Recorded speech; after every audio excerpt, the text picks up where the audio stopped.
माझ्या प्रिय देशवासियांनो, नमस्कार. संपूर्ण देशामध्ये आज राखी पौर्णिमेचा सण साजरा होत आहे. या पवित्र दिनानिमित्त सर्व देशवासियांना खूप खूप शुभेच्छा. बहीण आणि भाऊ यांच्या नात्यांमधलं प्रेम आणि विश्वास यांचं प्रतीक म्हणून रक्षाबंधन हा सण साजरा केला जातो. या सणामुळे अनेक युगांपासून सामाजिक सलोख्याचं वातावरण निर्माण होतं. याची विविध उदाहरणं दिली जातात. रक्षण करण्यासाठी वचन म्हणून बांधल्या जाणाऱ्या एका रक्षासूत्राने दोन वेगवेगळ्या राज्यातल्या किंवा धर्मातल्या लोकांना या विश्वासाच्या धाग्यानं बांधून ठेवण्याचं, जोडून ठेवण्याचं काम केलं होतं. याच्या अनेक कथा देशाच्या इतिहासात आपण वाचल्या आहेत. आता लवकरच जन्माष्टमी साजरी करण्यात येणार आहे. सगळीकडे दुमदुमणाऱ्या हाती घोडा पालखी, जय कन्हैया लाल की, गोविंदा गोविंदा अशा जयघोषानं वातावरण भारलं जाणार आहे. भगवान श्रीकृष्णाच्या रंगामध्ये रंगून जाण्याचा आनंद काही आगळा वेगळाच असतो. देशाच्या काही भागामध्ये, विशेषतः महाराष्ट्रातले आमचे युवक दहीहंडीची तयारी करत असतील. सर्व देशबांधवांना रक्षाबंधन आणि जन्माष्टमीच्या हार्दिक शुभेच्छा. प्रधानमंत्री महोदय, नमस्काराः. अहं चिन्मयी, बेङ्गळूरुनगरे विजयभारतीविद्यालये दशमकक्षायां पठामि. महोदय, अद्य संस्कृतदिनम् अस्ति. संस्कृतभाषा सरला इति सर्वे वदन्ति. संस्कृतभाषया वयं बहवः अत्र सम्भाषणम् अपि कुर्मः. अतः संस्कृतस्य महत्त्वविषये भवतः कः अभिप्रायः इति कृपया वदतु. भगिनी चिन्मयी, भवती संस्कृत प्रश्नं पृष्टवती. बहु उत्तम, बहु उत्तम. अहं भवत्याः अभिनन्दनं करोमि. संस्कृत सप्ताहस्य निमित्तं देशवासिन्ना सर्वेषां कृते मम हार्दिक शुभकामनाः. संस्कृत भाषेचा विषय उपस्थित केल्याबद्दल मी चिन्मयीचे खूप खूप आभार मानतो. बंधूंनो, रक्षाबंधनाबरोबरच श्रावण पौर्णिमेचा दिवस संस्कृत दिन म्हणूनही साजरा केला जातो. संस्कृत भाषेचा महान वारसा जतन आणि संवर्धन करीत तो जनसामान्यांपर्यंत पोहोचवण्यासाठी प्रयत्न करत असलेल्या सर्व लोकांचे मी अभिनंदन करतो. प्रत्येक भाषेचं स्वतंत्र असं वेगळं महात्म्य असतं. या विश्वातली सर्वात पुरातन भाषा तमिळ आहे. भारताला याचा गर्व वाटतो.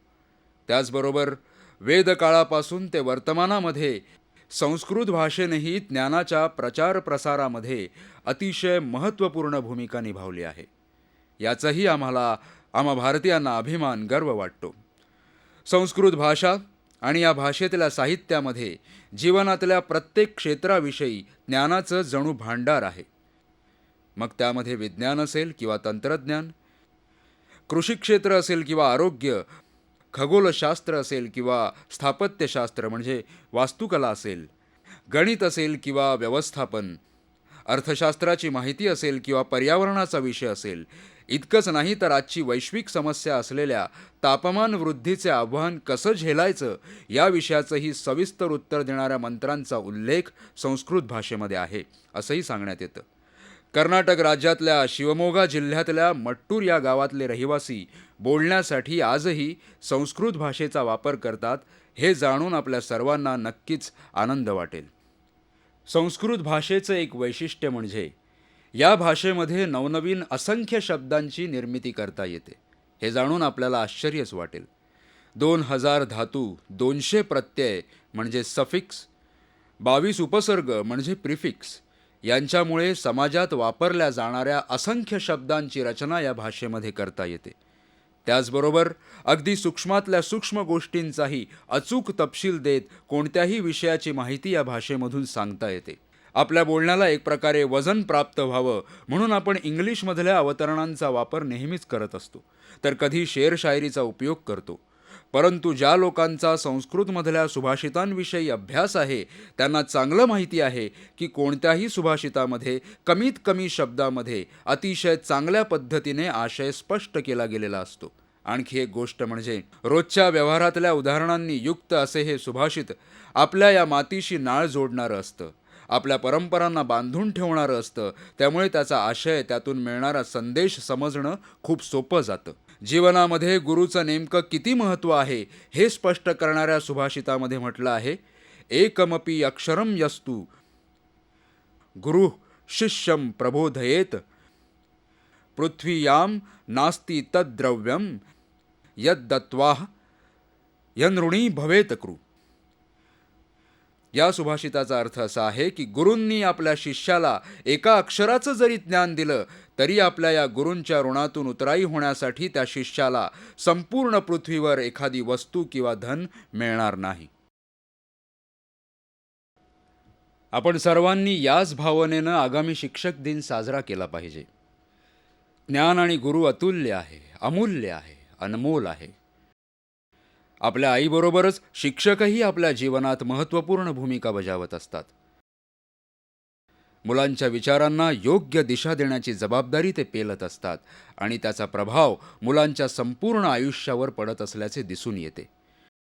शिक्षक दिनाचे औचित्य साधून महान विचारवंत आणि देशाचे दिवंगत राष्ट्रपती भारतरत्न डॉक्टर सर्वपल्ली राधाकृष्णनजी यांचं स्मरण केलं जातं. त्यांच्या जयंतीदिनीच संपूर्ण देशामध्ये शिक्षक दिवस साजरा केला जातो. आगामी शिक्षक दिवसानिमित्त देशातल्या सर्व शिक्षकांना मी शुभेच्छा देतो. त्याचबरोबर विज्ञान, शिक्षण आणि विद्यार्थी यांच्याविषयी त्यांच्या ठायी असलेल्या समर्पणाच्या भावनेबद्दल मी सर्व शिक्षकांचे अभिनंदन करतो. माझ्या प्रिय देशवासियांनो, अपार कष्ट, परिश्रम करणाऱ्या आपल्या शेतकरी बांधवांसाठी मौसमी पाऊस हा नवीन आशा आकांक्षा घेऊन येत असतो. भीषण कडक उन्हाळ्यामुळे वाळून सुकून गेलेल्या झाडाझुडपांना, आटलेल्या जलाशयांना हा पाऊस वरदान ठरतो. परंतु काही वेळेस ही अतिवृष्टी विनाशकारी, प्रलयंकारी महापूर घेऊन येते. देशात काही ठिकाणी इतर स्थानांच्या तुलनेमध्ये अतिपाऊस झाला आहे. आपण सर्वांनीच ही गोष्ट पाहिली आहे. महापुरामुळे केरळमधलं संपूर्ण जनजीवनच विस्कळीत झालं आहे. अशा संकटाच्या परिस्थितीमध्ये संपूर्ण देश केरळच्या मदतीसाठी धावून गेला आहे. या पुरामध्ये केरळमधल्या ज्या परिवारांना आपल्या घरातला सदस्य गमवावा लागला त्या कुटुंबियांबद्दल आपल्याला सहानुभूती आहे. एखाद्या व्यक्तीच्या जाण्यानं होणारं नुकसान कोणत्याही गोष्टींनी भरून काढता येत नाही. तरीही शोकाकुल परिवारांना मी विश्वास देऊ इच्छितो की 125 कोटी भारतीय दुःखाच्या या काळात तुमच्याबरोबर आहेत. तुमच्या खांद्याला खांदा लावून या संकटसमयी तुम्हाला मदत करत आहेत. या नैसर्गिक आपत्तीमध्ये जे लोक जखमी झाले आहेत त्यांची प्रकृती लवकरात लवकर सुधारावी अशी प्रार्थना मी करतो. राज्यातल्या लोकांची दुर्दम्य इच्छाशक्ती आणि अदम्य साहस यांच्या जोरावर केरळ लवकरच या संकटातून सावरेल आणि नव्या जोमाने उभा राहील असा मला पूर्ण विश्वास आहे. आपत्ती आपल्या मागे ज्या प्रकारे दुःखद स्मृती ठेवून जाते ते एक प्रकारे दुर्भाग्यच आहे असं म्हणावं लागेल. परंतु अशा संकटाच्या काळातही मानवतेचे दर्शन आपल्याला होत असते. कच्छपासून ते कामरूपपर्यंत आणि काश्मीरपासून ते कन्याकुमारीपर्यंत प्रत्येक जण आपापल्या पातळीवर जी काही शक्य असेल ती मदत आपदग्रस्तांना करतोय. मग असे आपदग्रस्त केरळातले असोत किंवा हिंदुस्थानमधल्या इतर कोणत्याही जिल्ह्यातले, भागातले असोत, जनजीवन पुन्हा सुरळीत होण्यासाठी सगळेजण हातभार लावत आहेत. सर्व वयोगटातले आणि सगळ्या क्षेत्रातले लोक आपापल्या परीनं पूरग्रस्तांसाठी योगदान देत आहेत. केरळमधल्या लोकांवर जे संकट कोसळलं आहे त्याची तीव्रता कशी कमी करता येईल यासाठी सर्वांचे प्रयत्न सुरू आहेत. केरळमध्ये सुरू असलेल्या बचाव मोहिमेचे नायक सशस्त्र दलाचे जवान आहेत हे आपल्या सर्वांना माहीत आहेच. पुरामध्ये अडकलेल्या लोकांचे प्राण वाचवण्यासाठी त्यांनी कोणतीही कसर न ठेवता अथक प्रयत्न केले. हवाई दल असो, नौदल असो, त्याचबरोबर स्थलसेनेचे जवान असो, सीमा सुरक्षा दल, CISF, RAF, सैन्याच्या या प्रत्येक विभागांनी बचाव आणि मदतीच्या कार्यात अतिशय महत्त्वपूर्ण भूमिका बजावली आहे. NDRF म्हणजेच राष्ट्रीय आपत्ती निवारण दलाच्या पराक्रमी जवानांनी केलेल्या परिश्रमाचा इथे विशेष उल्लेख करू इच्छितो. संकटाच्या या घडीला त्यांनी अतिशय चांगल्या पद्धतीने कार्य केले. NDRFची क्षमता, त्यांची समर्पणाची भावना, इतक्या कठीण प्रसंगामध्ये त्वरित निर्णय घेऊन अतिशय तडफेने परिस्थिती सावरण्यासाठी त्यांनी केलेले प्रयत्न पाहिल्यानंतर प्रत्येक हिंदुस्थानीच्या मनात त्यांच्याविषयी एक वेगळी श्रद्धा निर्माण झाली आहे. कालच ओणमचा सण होता. ओणमच्या या पवित्र काळामध्ये देशाला, विशेषतः केरळला या संकटातून शक्य तितक्या लवकर बाहेर पडण्याची शक्ती मिळावी आणि केरळच्या विकास यात्रेला चांगली गती मिळावी अशी आपण प्रार्थना करूया. सर्व देशवासियांच्या वतीने मी पुन्हा एकदा केरळच्या लोकांना आणि देशभरामध्ये ज्या ज्या ठिकाणी असे अतिवृष्टीचे संकट आले आहे त्यांनाही विश्वास देऊ इच्छितो की संपूर्ण देश अशा संकटसमयी आपल्याबरोबर आहे. माझ्या प्रिय देशवासियांनो, यावेळी मन की बातसाठी सुचवलेले विषय कोणते आहेत हे मी पाहत होतो. त्यावेळी लक्षात आलं, देशभरातल्या लोकांनी सर्वात जास्त जो विषय कळवला आहे तो म्हणजे आपल्या सर्वांचे लाडके श्रीमान अटल बिहारी वाजपेयी यांचा विषय. गाझियाबादहून कीर्ती, सोनीपत इथून स्वाती वत्स, केरळमधून भाई प्रवीण, पश्चिम बंगालचे डॉक्टर स्वप्न बॅनर्जी, बिहारमधल्या कटिहारचे अखिलेश पांडे अशा असंख्य लोकांनी नरेंद्र मोदी मोबाईल ॲप आणि MyGovवर लिहून अटलजी यांच्या जीवनाचे विविध पैलू उलगडून दाखवावेत असा आग्रह मला केला आहे. 16 ऑगस्ट रोजी अटलजींच्या निधनाची बातमी आली. या वृत्ताने संपूर्ण देश शोकसागरामध्ये बुडाला. 14 वर्षांपूर्वी पंतप्रधान पदावरून पायउतार झालेला हा महान नेता होता. गेल्या 10 वर्षांपासून तर सक्रिय राजकारणापासून ते खूपच दूर गेले होते. सार्वजनिक कार्यक्रमांना ते उपस्थित राहत नव्हते. त्याचप्रमाणे प्रसारमाध्यमांमध्ये, बातम्यांमध्येही दिसत नव्हते. विस्मरणात जाण्यासाठी 10 वर्षांचं अंतर खूप मोठं असतं.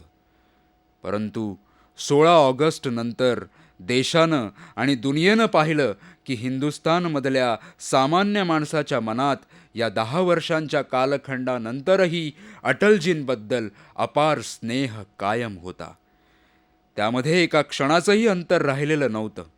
संपूर्ण देशभरातून अटलजींबद्दल ज्या प्रकारे स्नेह, श्रद्धा आणि शोकभावना व्यक्त होत होती त्यावरून त्यांच्या विशाल व्यक्तित्वाचे दर्शन झाले. गेल्या काही दिवसांमध्ये अटलजींमध्ये असलेले उत्तमोत्तम पैलू देशासमोर आले आहेतच. लोकांनी उत्तम संसदपटू, संवेदनशील लेखक, श्रेष्ठ वक्ते, लोकप्रिय पंतप्रधान अशा स्वरूपात त्यांचं स्मरण केलं आणि अजूनही करत आहेत. सुशासन म्हणजेच गुड गव्हर्नन्सला मुख्य धारेमध्ये आणण्यासाठी हा देश अटलजींचा सदैव आभारी राहील. मी आज या ठिकाणी अटलजींच्या महान व्यक्तिमत्वामधल्या एका वेगळ्याच पैलूला स्पर्श करू इच्छितो. अटलजींनी भारताला ज्या प्रकारे राजकीय संस्कृती दिली, राजकीय संस्कृतीमध्ये परिवर्तन घडवून आणण्याचा त्यांनी जो प्रयत्न केला, या संस्कृतीला एका व्यवस्थेच्या चौकटीमध्ये बसवण्याचा जो प्रयत्न केला, त्यामुळे भारताला खूप मोठा लाभ झाला आहे. आगामी कालखंडामध्ये आणखीही त्याचा असाच फायदा देशाला होणार आहे हे निश्चित आहे. 91व्या सुधारणा अधिनियम 2003 यासाठी भारत नेहमीच अटलजींविषयी कृतज्ञ राहील. या बदलामुळे भारताच्या राजकारणामध्ये 2 महत्त्वपूर्ण परिवर्तन घडून आले आहे. यापैकी क्रमांक 1 ची गोष्ट म्हणजे राज्यांच्या मंत्रिमंडळाचा आकार एकूण विधानसभा जागांच्या 15% मर्यादित करण्यात आला. दुसरी गोष्ट म्हणजे पक्षांतर विरोधी कायद्याअंतर्गत निश्चित करण्यात आलेली मर्यादा 1/3 होती, ती वाढवून 2/3 करण्यात आली. याच्या जोडीलाच पक्षांतर करणाऱ्या सदस्यांना अपात्र ठरवण्यासाठी स्पष्ट दिशानिर्देशही निश्चित करण्यात आले. अनेक वर्षांपर्यंत भारतामध्ये चांगले भारी भक्कम मंत्रिमंडळ तयार करण्याची राजकीय संस्कृती होती. त्यानुसार भारंभार मंत्र्यांची संख्या असलेल्या जम्बो मंत्रिमंडळामध्ये कामाच्या विभागणीसाठी नाही तर केवळ राजकारणींना खुश करण्यासाठी मंत्री बनवले जात होते. अटलजींनी ही परिस्थिती बदलून टाकली. त्यांनी हे पाऊल उचलल्यामुळे देशाचा पैसा आणि साधनसामुग्रीची बचत झाली. त्याचबरोबर कार्यक्षमताही वाढली. केवळ अटलजींच्या दूरदृष्टीमुळेच त्यावेळी राजकीय स्थितीमध्ये बदल होऊ शकला. आपल्या राजकीय संस्कृतीमध्ये चांगली परंपरा निर्माण झाली. अटलजी एक निष्ठावान देशभक्त होते. त्यांच्या कार्यकाळातच देशाचा अर्थसंकल्प सभागृहामध्ये मांडण्याची वेळ बदलण्यात आली. त्यापूर्वी इंग्रजांच्या परंपरेनुसार संध्याकाळी 5 वाजता अर्थसंकल्प मांडला जात होता. लंडनमध्ये संसदेच्या कामकाजाचा प्रारंभ होण्याची ती वेळ होती, म्हणून संध्याकाळी अंदाजपत्रक मांडले जात होते. सन 2001 मध्ये अटलजींनी संसदेमध्ये अर्थसंकल्प मांडण्याची वेळ बदलून सकाळी 11ची केली. अटलजींच्या काळातच आणखी एक महत्त्वपूर्ण गोष्ट घडली. भारतीय ध्वज संहिता त्यांच्या काळात बनवण्यात आली आणि 2002 मध्ये या संहितेची अंमलबजावणी झाली. या संहितेमधील काही नियमांमुळे सार्वजनिक स्थळी तिरंगा फडकवणे शक्य झाले. त्यामुळे अधिकाधिक भारतीयांना आपला राष्ट्रध्वज फडकवण्याची संधी मिळू लागली. आपल्या प्राणप्रिय तिरंग्याला जनसामान्यांच्या जवळ आणण्याचं महान कार्य अटलजींनी केलं आहे. देशातली निवडणूक प्रक्रिया असेल किंवा लोकप्रतिनिधींशी संबंधित काही अयोग्य गोष्टी असतील, त्यांच्यामध्ये पायाभूत सुधारणा घडवून आणण्यासाठी धाडसी पावलं उचलण्याचं कार्य अटलजींनी कशा पद्धतीनं केलं हे आपल्याला आता लक्षात आलं असेलच. अशाच प्रकारे देशामध्ये केंद्र आणि राज्यांच्या निवडणुका एकाच वेळी करण्याविषयी खूप मोठ्या प्रमाणावर सध्या चर्चा सुरू आहे. याबाबतीत कोणी बाजूनं तर कोणी विरोधक म्हणून लोक आपापली मतं मांडत आहेत. ही एक चांगली गोष्ट आहे आणि लोकशाहीच्या दृष्टीने तर हा एक शुभ संकेत आहे. सुदृढ लोकशाहीसाठी, उत्तम लोकशाहीसाठी चांगली परंपरा विकसित करून लोकशाही अधिक बळकट करण्यासाठी सातत्यानं प्रयत्न करण्याची गरज आहे, असं मला वाटतं. अशा प्रकारच्या चर्चा मोकळ्या मनानं केल्या गेल्या पाहिजेत. ही एक प्रकारे अटलजींना वाहिलेली चांगली श्रद्धांजली ठरेल. त्यांनी पाहिलेलं समृद्ध आणि विकसित भारताचं स्वप्न पूर्ण करण्याच्या संकल्पाचा पुनरुच्चार करून मी आपल्या सर्वांच्या वतीनं अटलजींना श्रद्धांजली अर्पण करतो. माझ्या प्रिय देशवासियांनो, आजकाल संसदेच्या कामकाजाविषयी ज्यावेळी चर्चा होते त्यावेळी बरेचदा व्यत्यय, गोंधळ आणि कामकाज स्थगित यांचीच चर्चा होते. परंतु जर काही चांगलं काम झालं असेल तर मात्र त्याची फारशी चर्चा होत नाही. काही दिवसांपूर्वीच संसदेचं पावसाळी अधिवेशन संपलं. या सत्रामध्ये लोकसभेची उत्पादकता 118% आणि राज्यसभेची 74% होती. ही माहिती जाणून आपल्याला नक्कीच आनंद वाटेल. पक्षहित बाजूला सारून संसदेच्या सर्व सदस्यांनी हे पावसाळी अधिवेशन अधिकाधिक उपयुक्त बनवण्याचा प्रयत्न केला. त्याचा परिणाम म्हणजे लोकसभेमध्ये 21 विधेयकं आणि राज्यसभेमध्ये 14 विधेयकं मंजूर करण्यात आली. संसदेचं हे पावसाळी अधिवेशन सामाजिक न्याय आणि युवकांच्या कल्याणाचे सत्र म्हणून कायमचे स्मरणात राहणार आहे. या अधिवेशनामध्ये युवक आणि मागास समुदायांना लाभ देऊ शकणाऱ्या अनेक महत्त्वपूर्ण विधेयकांना मंजुरी देण्यात आली आहे. आपल्या सगळ्यांना माहीतच आहे की अनेक दशकांपासून अनुसूचित जाती आणि अनुसूचित जमाती आयोगाप्रमाणे इतर मागासवर्गीय जाती आयोग बनवण्याची मागणी केली जात होती.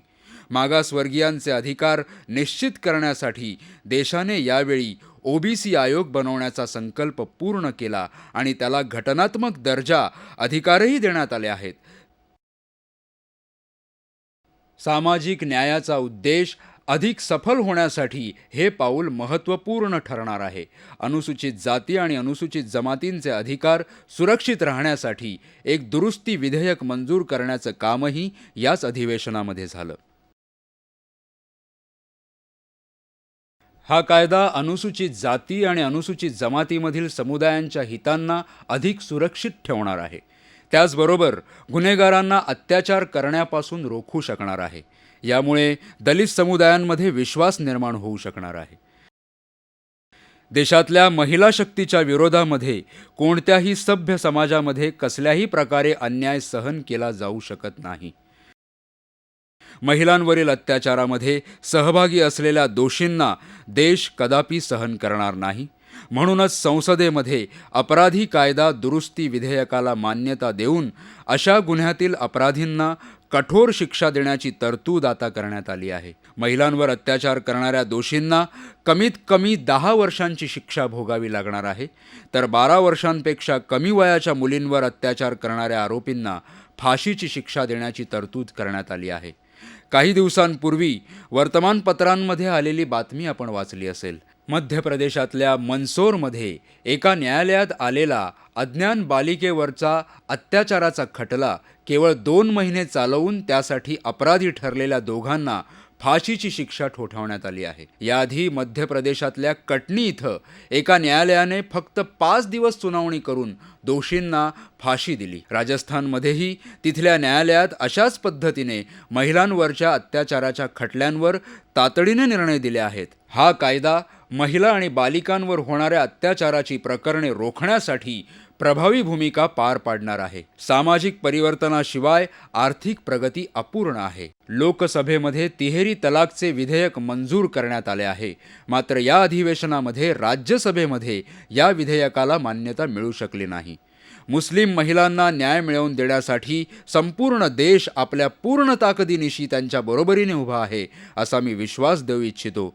ज्यावेळी आम्ही देशहिताचा विचार करू त्याचवेळी गरीब, मागास, शोषित आणि वंचित यांच्या जीवनामध्ये परिवर्तन आणता येणार आहे. संसदेच्या या पावसाळी अधिवेशनामध्ये सर्व सदस्यांनी मिळून एक आदर्श वस्तुपाठ घालून दिला आहे. यासाठी देशातल्या सर्व खासदारांचे सार्वजनिक पातळीवर आज मी अगदी मनापासून आभार व्यक्त करतो.